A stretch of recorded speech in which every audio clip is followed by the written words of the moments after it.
Hey lovelies, I posted on my Instagram page the other day a dance little idea that I was going to post up here that could be utilised in a variation of ways, but especially will be addressing, I suppose, the emotional states and that underlying state that many neurodiverse people do feel, and that's this element of softness, especially when it comes to the needs from relationships and the needs in our connection with nature, and how when these aren't met, how this then does become something that can be or look quite aggressive or volatile because of the way that's manifested in the body of something not being mirrored back to us, or a particular need not being met, such as access to particular things or people when we might need them, and sometimes a misunderstanding or misattunement and miscommunication that we often have, which is of no one's fault.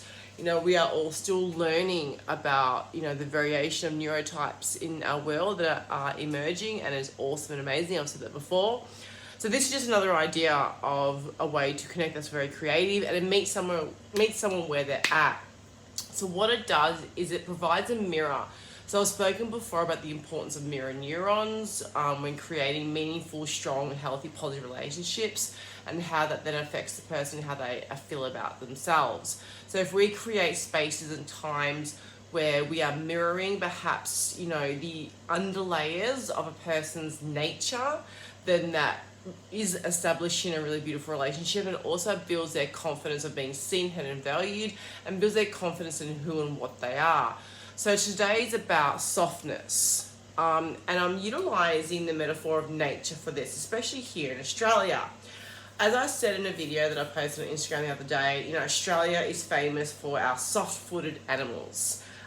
In nature, you know, the soil here traditionally, once upon a time, was extremely soft. The natural ground coverings that grew over the earth were layer upon layer of plush softness. It was described as almost walking on clouds, or, you know, layers of carpet. It's very, very unique compared to many other parts of the world, and it's very, very beautiful. And so our animals, you know, mirrored that. The animals here mirrored that. They needed soft footing in order to protect and care for what is already here. So they're designed to be at one with nature. So this harmonized relationship. So, you know, I think about so many of our neurodiverse children about harmonizing this natural state of theirs. And when we harmonize this natural state, when we harmonize our relationship with our own natural state, we then create this harmony with understanding the natural state of everything around us as well.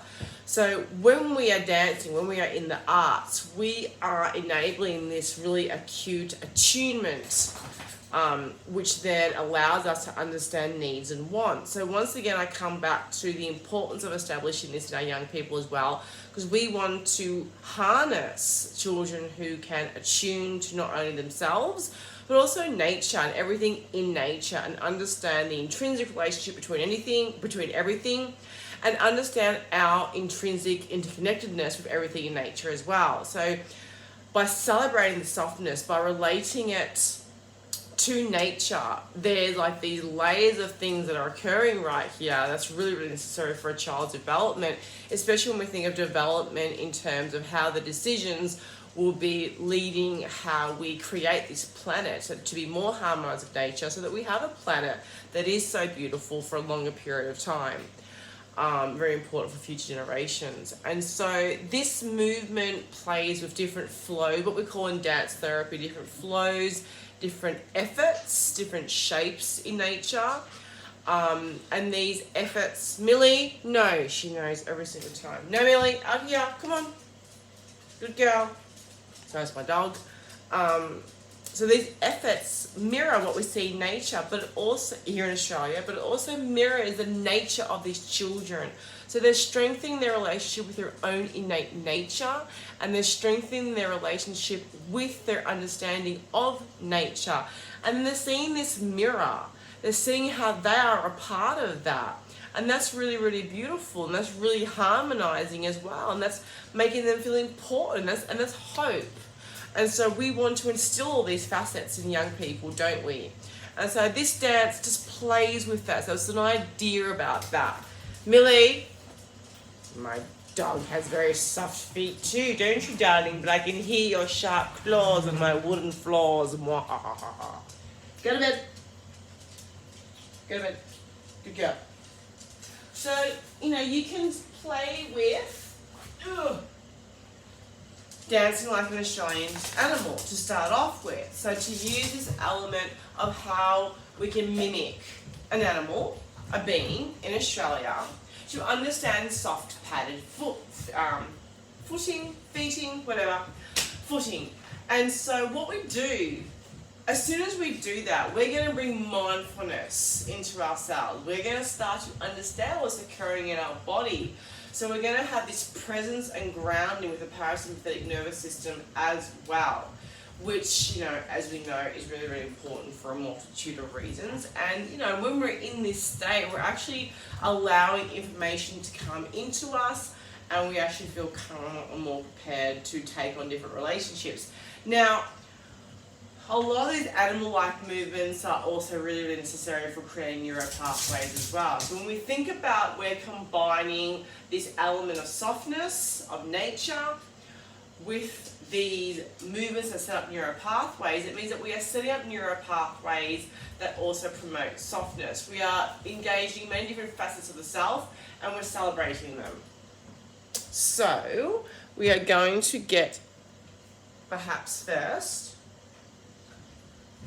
looking at mimicking a very soft-footed animal in Australia, such as the kangaroo.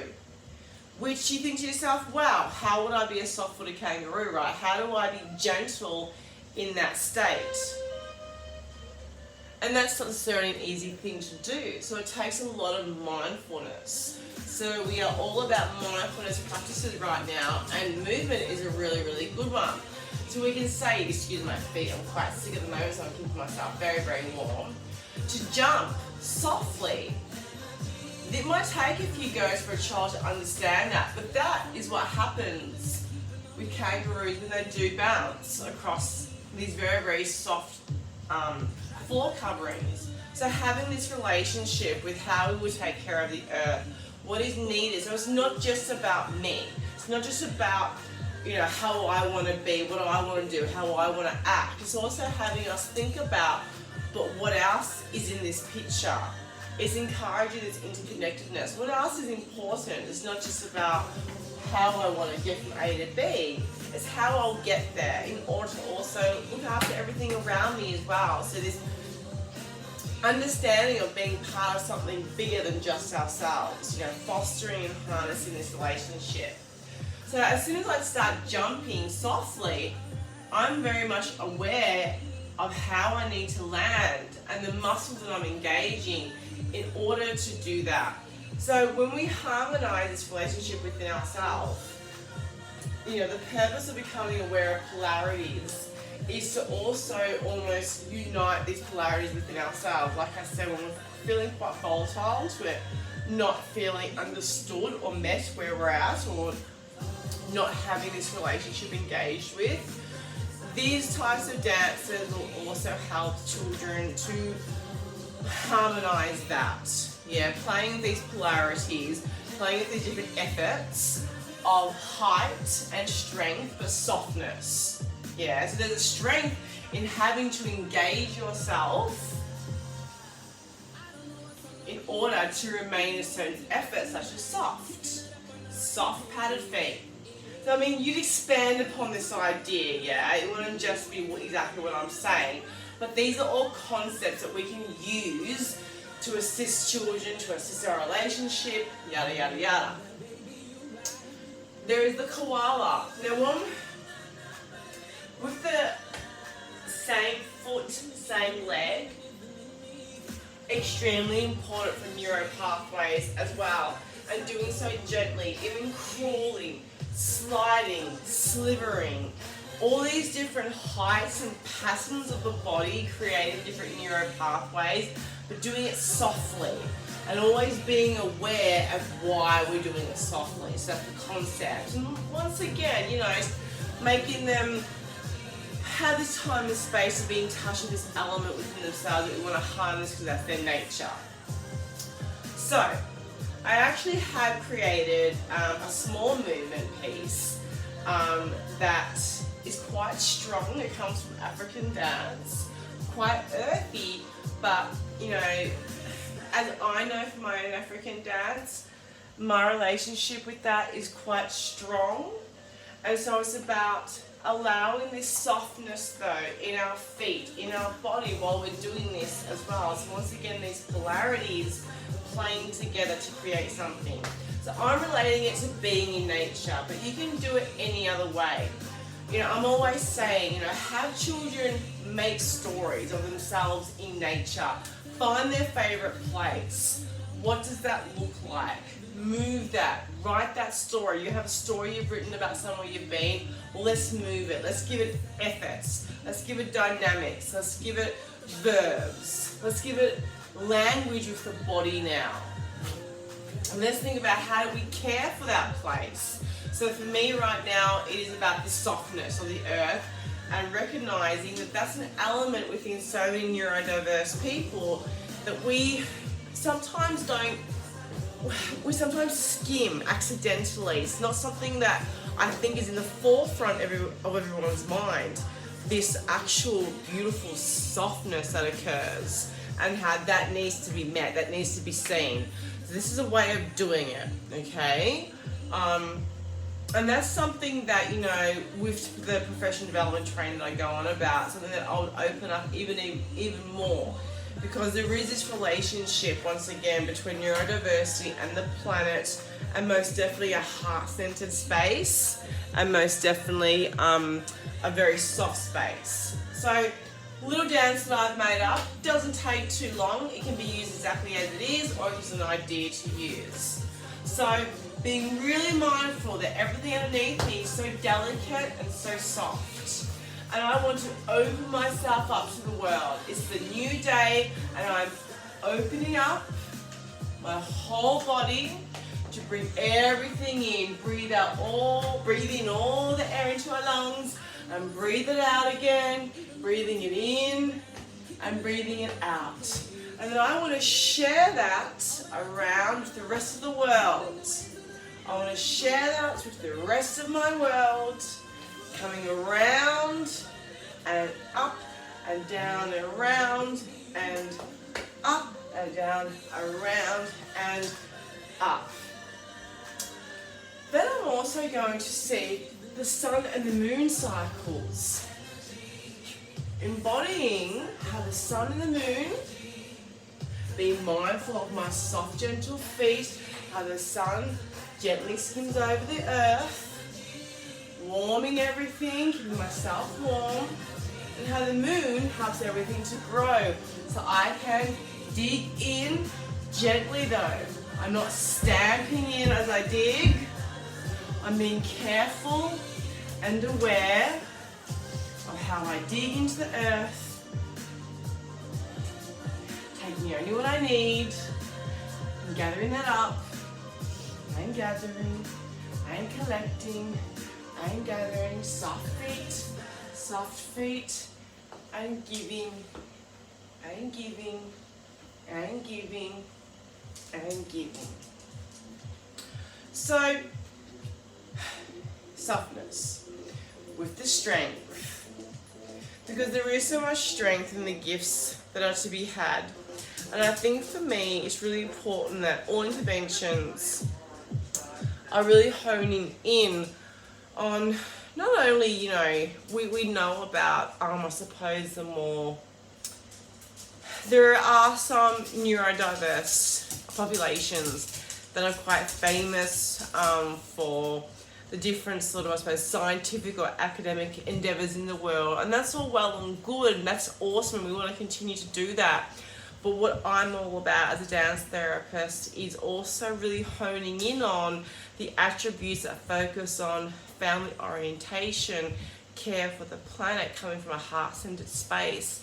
These are the facets that I really want to, I suppose, celebrate. Because once again, I feel like they're a very important part of where we're also heading. marrying that with the science, but the science is birthed from this space, from recognizing this softness, this space of love and connection, this space of family orientation, and honing in on that amazing intelligence, not just the stuff that, you know, they're not robots, honing in on the humanness of it as well. Yeah, so that's just like a really simple little dance thing that I'd include in, I suppose, understanding why we're connecting and how. I've really skimmed over this big chunk of information that could be drawn out more, but it's just to give a simple idea how we could use movement and embodiment and art into helping us to integrate these different facets and integrate this information. All right, beautifuls, as usual, reach out if you want more info. Mwah.